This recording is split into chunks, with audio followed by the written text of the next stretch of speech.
Hello friends, this is Soumati Bhattacharya. তো happy new year to all of you. নতুন বছরের অনেক শুভকামনা তোমাদেরকে। আর নতুন বছর তোমাদের জীবনের অনেক সাফল্য নিয়ে আসুক, এটাই আমি চাইবো।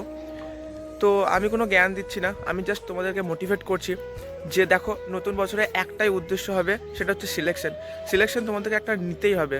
নতুন বছর 2024-এ অনেকগুলো ভ্যাকান্সি আসছে। SSC GD, West Bengal police, clerkship, এছাড়া যারা সিএইচএসএল এমটিএস দেবে, তো সেখানে একটা ভ্যাকান্সি তোমাদেরকে নিতেই হবে। এবার তোমাদেরকে বেকার থেকে সকার হতে হবে এই নতুন বছরে, এটাই তোমাদের রেজলিউশন হওয়া উচিত। অলমোস্ট 3 ইয়ার্স এই কম্পিটিটিভ লাইনে আছি, এক্সাম ক্লিয়ার করেছি, ফেলও হয়েছি, বাট যেটা আমাকে শুনতে হয়েছে অনেকজনের কাছ থেকে যে তোর কী রে, তোর চাকরি কী হলো, তুই তো এয়ারফোর্সে গেছিলিস, কী হলো, মেডিকেল কী হলো, তোর এক্সাম কী হলো, এই সব শুনতে হয়েছে। আমি জানি তোমাদেরকেও শুনতে হয়, তো আমার এটাই বলার উদ্দেশ্য যে তোমাকে 2024-এ যেন এই কথাগুলো আর শুনতে না হয়। তোমাকে সিলেকশন একটা নিতে হবে, মেরিট লিস্টে তোমার নাম আসতে হবে। মানে এরকম ধরে নাও যে তোমার রাত সেদিন হবে যেদিন তোমার মেরিট লিস্টে নাম আসবে। তো এটাই হবে তোমাদের 2024-এর মূল উদ্দেশ্য। আজই লিখে নাও, আজই শুরু করো পড়াশোনা করতে।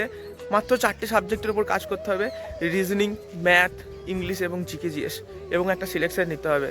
তারপরে দেখবে সব কিছুই তোমার। তো নতুন বছরে আমি তোমাদেরকে এটাই জাস্ট মোটিভেট করলাম, আজ থেকেই তোমরা এনার্জেটিক হয়ে যাও, নতুন একটা রুটিন বের করো, নতুনভাবে পড়াশোনা করো এবং সিলেকশন নিয়ে নাও। আমার এটাই বলার উদ্দেশ্য যে তোমরা আমাকে অনেক কম দিনের ভেতরে অনেকজন সাবস্ক্রাইব করেছো, অনেকে আমার ভিডিওতে কমেন্ট করছো, তো আমারও উদ্দেশ্য তোমাদেরকে একটু মোটিভেট করা।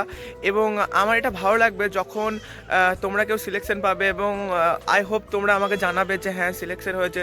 তো কী হবে না, সেই ডিপার্টমেন্ট যেখানে তোমরা পাবে, তো সেই ডিপার্টমেন্টে অ্যাটলিস্ট আমার পরিচিত কেউ তো একটা থাকবে। তো সেটা আমার খুব ভালো লাগবে। তো অবশ্যই তোমরা কমেন্টে জানিও যে তোমরা কোন জবটাকে অ্যাসপায়ার করছো 2024-এ এবং যার জন্য পরিশ্রম শুরু করবে।